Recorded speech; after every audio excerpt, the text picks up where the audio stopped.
Non, à la une du journal. À la une du journal moyen aujourd'hui sur RMC. Pierre Dorian s'invite dans le journal moyen. Il sera là, Pierrot. Oui, c'est passé inaperçu. Je ne m'en suis pas vanté, mais je le savais. Eh bien, on va mettre en valeur tout ça, Pierrot. Dugas nous a laissé une toute petite saucisse parce qu'il a une toute petite saucisse, Dugas, avant de partir en week-end. Et puis, vous n'êtes peut-être pas au courant, mais voilà, vous allez être au courant. Un ancien joueur français spécialiste de AK. Vous êtes prêts? Vous écoutez RMC, c'est le 259e journal moyen de l'histoire du Super Moscato Show. En direct de la rédaction du Super Moscato Show. Oui, je connais peut-être pas Denis doit se cacher là, tu vois. Non, parce qu'on l'a déjà fait en plus, c'est juste une rediffusion. Dudu, on démarre léger avec Christophe Dugarry, Team Dugas sur RMC. Dugas annonce le sommaire de la deuxième heure. Toujours le même problème, le blocage chez Dugas. On va rebondir, les amis, sur ce qu'a dit Blaise Matuidi hier lors de notre interview à Clairefontaine. Il a dit qu'il était un joueur technique. On va en débattre bien évidemment parce que c'est quand même très intéressant de mettre où on met le cursus de la technique. Voilà. Et oui, on le met où ce cursus? Oui. Il a un brillant cursus, Blaise Matuidi, dans sa technique. Oui. Mais heureusement, Vincent, Dugas, tu sais qu'il a son Pierre Dorian à côté de lui. Il s'appelle Jean-Louis Tour et comme Pierre Dorian, il est très vigilant. Où on met le cursus de la technique ou pas. Voilà, le curseur, effectivement.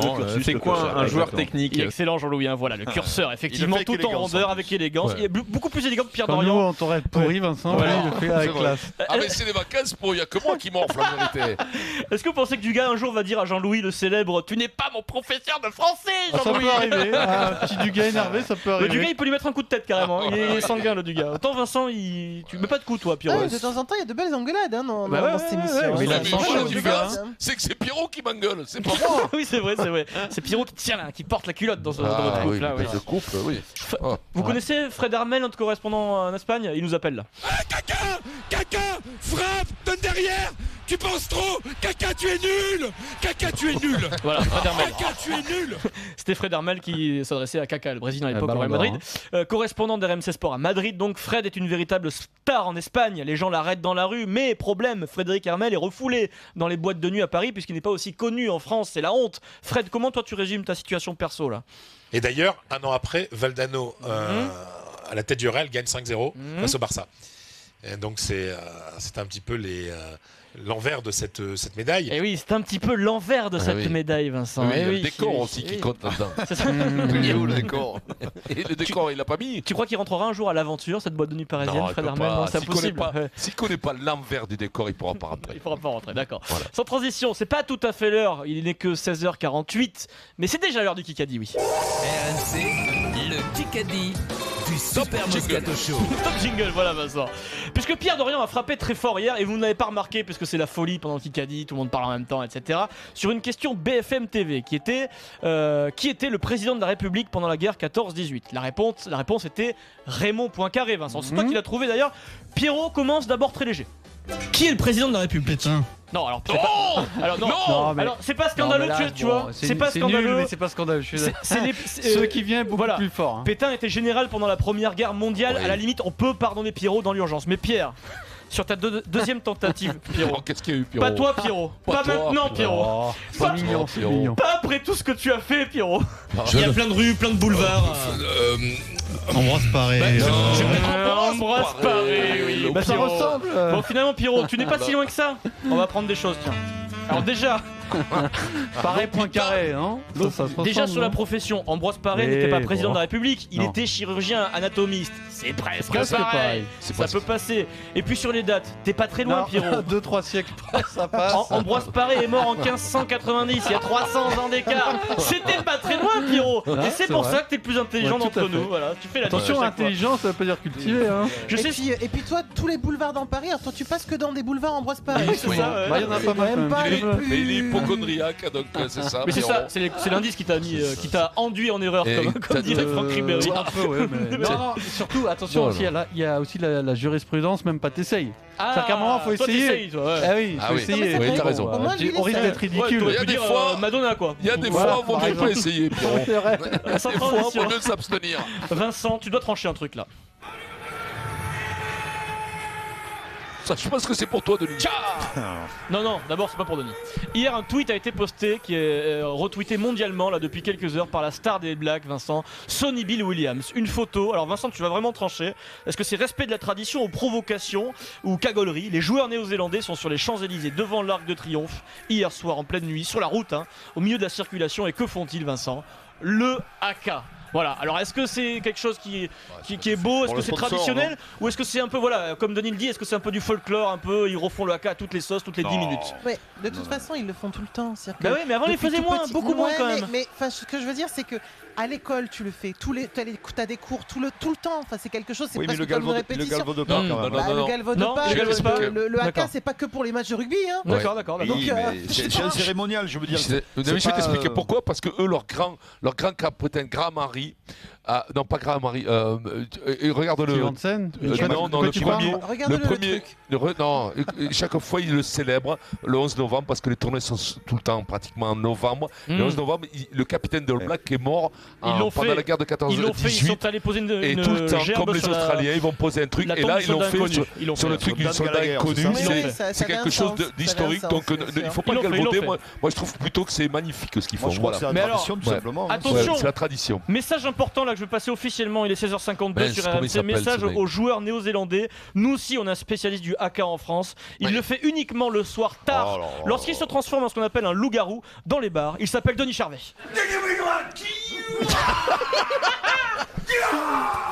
Quelle honte. C'est bon, c'est bien joué, hein. C'est très bien joué. C'est pas sympa pour les mecs quand même. Respect de la tradition. Oui, mais c'est le respect de la tradition. C'était aussi un 11 novembre. Tu as une spécialité, Denis, ça reste la conclusion du haka. C'est sa spéciale, Denis Charvet. Écoute. Alors, mais là, t'es chiant, toi, Denis. Il se les est coincés quelque part. Elle connaît bien les paroles en tout cas. Je vais te dire, Adrien, c'est parti justement de Vincent. Oui, je sais. On était en soirée, pour rien ne cacher, et il me dit, tu sais, le mec qui est derrière, qui fait le haka, tout ça, t'as toujours peur, le mec il te parle, tu sais pas, tu lui dis, mais j'ai rien fait moi, tu vois. C'est vrai. Et donc, on est parti sur cette connerie de l'imiter au gars, là, tu vois. Et voilà. Il y a toujours un roquet qui chauffe tout le monde, tu sais qu'il passe entre les rangs. Je m'excuse auprès de toute l'histoire des Blacks. On sent que tu ne te moques pas et que t'es pas dans ton état tout à fait normal. Alors pour comparer, sur le compte Twitter du Super Moscato Show, vous avez à la fois Sonny Bill Williams qui a publié la photo des vrais Blacks qui font le haka sur les champs, et Denis Charvet. Faites-vous plaisir, vous pouvez voter peut-être. Sans transition. Non, moi je préfère celui de Denis. Ben oui, moi aussi. Denis, t'es bon dans tout ce que tu fais d'ailleurs. Confession dans le journal moyen. Alors là, c'est très sérieux, vraiment, je ne rigole pas. Vincent, Marie, Sarah, Pierrot, préparez vos mouchoirs. Tous les jours, nous mettons en ligne des vidéos de membres du Super Moscato Show, de membres de la bande de Vincent, qui racontent leurs meilleurs moments pour les 10 ans de l'émission que nous allons fêter le jeudi 16 novembre entre 16h et 18h. Hier, c'est au tour de Denis Charvet de s'y coller, et Denis ne respecte pas la règle. Pas de meilleur moment pour Denis. Il a décidé au dernier moment de dire à Vincent ce qu'il ne lui a peut-être jamais dit dans sa vie en face. Denis Charvet. Moi, quand je suis arrivé dans le Moscato Show, j'étais extrêmement timide parce que c'est pas que Vincent m'intimidait, c'est un ami de 30 ans, mais de vivre à ses côtés cette expérience et de voir la faculté qu'il avait à entraîner tout le monde dans son sillage. Il a une force communicative, une énergie communicative qui te laisse pas insensible, mais qui te perturbe si t'es pas préparé, quoi. Donc les premières émissions, j'étais là, je le badais presque, je regardais, quoi. Et c'est un don chez lui, c'est un don, c'est un showman, mais pour ceux qui l'ont pas connu, il a toujours été comme ça. Il a ce don de rassembler, de faire rire. Depuis toujours. Depuis toujours. Deuxième extrait, Denis s'emballe. Merci Denis. Certainement, c'est pas fini Vincent. Certainement trop ému, Denis s'emballe et il dérape un peu, c'est Denis. Bon. Mais c'est un vrai bonheur, quoi. Moi, quand je suis à ses côtés, que je fais 2 heures d'émission, j'ai pas l'impression de travailler. Ce qui est un luxe. Comme si Denis avait déjà travaillé. Bon. Il place toujours des petites vannes au milieu des hommages émouvants de Denis parce qu'après trop d'émotions, tue l'émotion.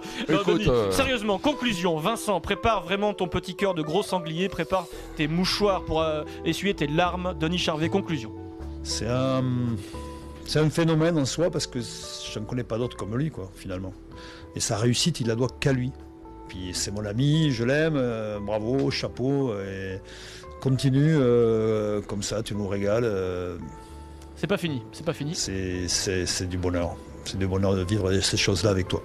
Denis, Vincent, bravo. Merci. Embrassez-vous s'il vous plaît tout de suite. C'est C'est beau Vincent quand même. Même moi ça me touche donc. Non mais en plus vraiment c'est ça vient du fond du cœur, c'est sincère. Merci, Et Denis. Bravo, voilà, Denis. je savais pas du tout que tu allais le passer, toi. Donc non mais je le fais de je suis mon un cœur peu Denis, tu vois. cueilli à froid. Voilà. Ah ouais, moi aussi, je suis cueilli à froid. Et je pense que c'était pas merci. anticipé parce que le but c'est de donner son meilleur moment. Alors tout le monde raconte ses saucisses de manière très mauvaise d'ailleurs. Denis, t'es le meilleur pour l'instant. Bravo.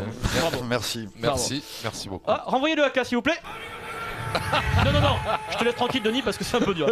Toujours l'histoire des France-Nouvelle-Zélande, dernière victoire des Bleus le 13 juin 2009. Ça remonte quand même à Dunedin. 27-22, notre copain Seb Chabal a joué ce match à l'époque. Il est rentré en cours de match. Hier sur Canal+, dans le Late Rugby Club, il raconte que pour lui, pendant le haka, il vit un véritable enfer physique. Les kinés avaient oublié la crème chauffante, donc ils sont allés en demander aux Néo-Zélandais, à leurs homologues néo-zélandais.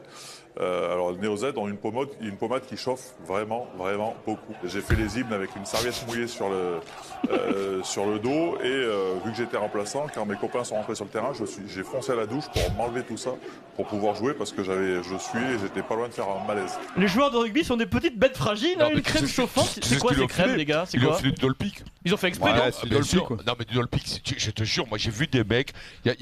Comment il s'appelle? Doucet, Gilbert Doucet. Francis Desjans en Arbonne, il paraît qu'avant le match, il se faisait aux gants de crin, avant le match, masser les reins et le dos au Dolpic. Tout le corps. C'est Gilbert Doucet ça. Non mais c'était avant les vieux. Mais les mecs ils mettaient du coton de Saint-Ol dans le nez. Ils se mettaient du coton de Saint-Ol dans le nez. Et toi, c'est du dopage carrément. Et toi tu le buvais Il le buvait Saint-Ol. une bouteille d'éther et tout allait bien quoi. Tu rigoles. Mais nous on buvait capuchon de Saint-Ol. Oui, ça m'est arrivé. Ah non mais vous êtes Jojo. Non mais ça m'est arrivé. Jojo. Ça m'est arrivé 2-3 fois dans ma carrière. Ouais, ben moi aussi je te le dis. Mais pour faire quoi? Et je vais te dire un truc. Ça fait ce que ça fait, c'est un placebo, et ça te nettoie le tube. Et je vais te dire, tu le sens passer quand même. Vous vous rendez compte? C'est pas mauvais pour la laine. Vous vous rendez compte de la superstition que vous avez? Moi, c'est comme un gamin. J'avais un jeune athlète qui, il y a quelques années, il manquait de fer. Tu sais ce qu'il faisait, ce couillon? Il mettait des clous dans une bouteille et il buvait l'eau en disant ça va me donner du fer. Eh ben oui. Je te jure. Mais avec temps, Pierrot, avec temps. Vous avez remarqué la réaction de Vincent? Il dit ah bah oui. Normal, on mange des clous quand on manque de fer. Mais Pierrot, avec temps, on te dit de boire du gasoil avec temps. Tu bois du gasoil. Allez, dans un instant. Et tu fais la guerre. La Nouvelle-Zélande, est-ce que c'est toujours la meilleure nation du monde? À tout de suite, c'est le spécial de rugby dans le Super Moscato Show. On a fait tout un plan de ce type. Allez, on revient tout aussi dans le Super Moscato Show.